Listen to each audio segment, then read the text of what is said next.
Welcome to our video about LME, the Leadership, Management, and Entrepreneurship for Social Justice Specialization at CSSW, and its tie-in to licensing as an LCSW, a licensed clinical social worker.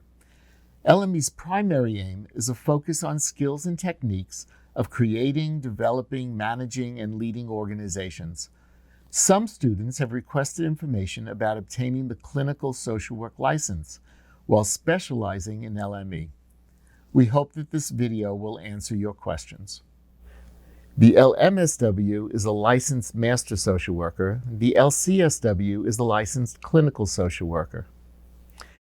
In brief, the LMSW, licensed master social worker, is available to all students graduating from CSSW, no matter their specialization. All are eligible to and encouraged to sit for the LMSW exam. Passing this exam will add to your Master of Social Work degree to now be a licensed Master of Social Work. The LCSW, licensed clinical social worker, is a license that allows one to practice and receive reimbursement for services as a clinician. We will review this in detail shortly. Do I need to take and pass the LCSW, licensed clinical social worker, exam to practice as a manager and leader of an organization?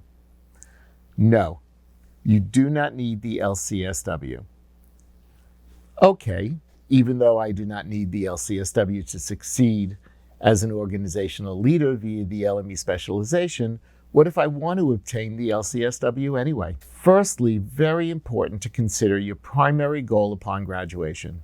If it is to move into a supervisory, managerial leadership position where you might be designing programs, products, new ventures, and overseeing them, the LME specialization will provide you with the in-depth coursework and practicum experience to reach that goal.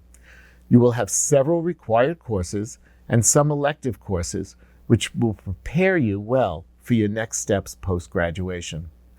If your goal is to be a manager, a leader, and a clinician, both can be accomplished, but with more time either during or post-MSW study. For those of you who might want both, I'm going to outline what is necessary no matter what specialization you've chosen. I'll focus on the requirements for New York State, and I urge you to explore the requirements for any licensing within the state where you will practice.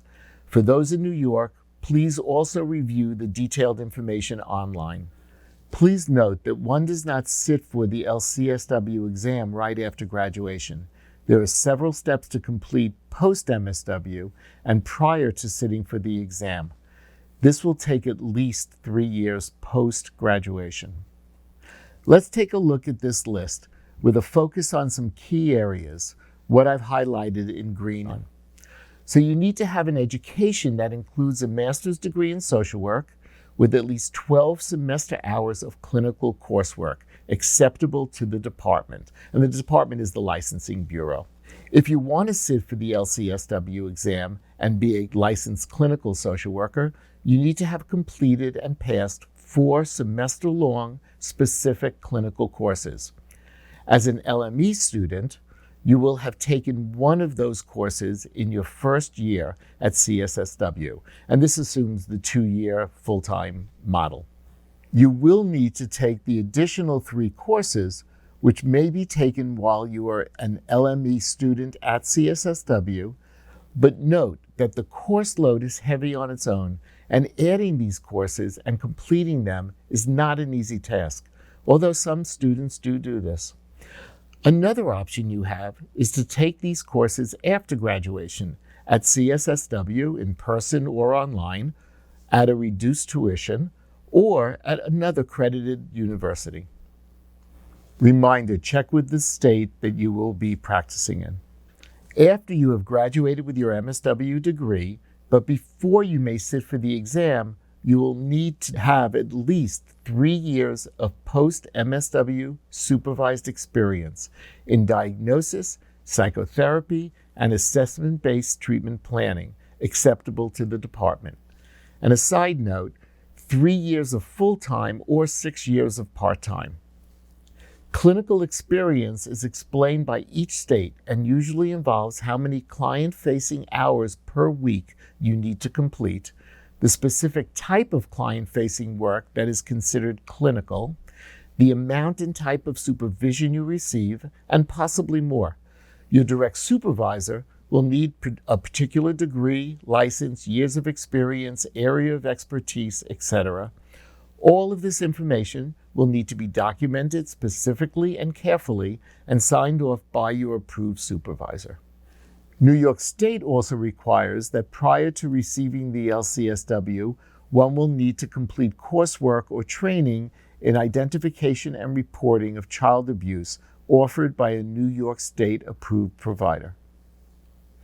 To review, to obtain the LCSW, you will need to complete 3 additional approved clinical courses, provide approved clinical treatment full-time for 3 years or part-time for 6 years, have an approved certified supervisor, and provide detailed documentation of such.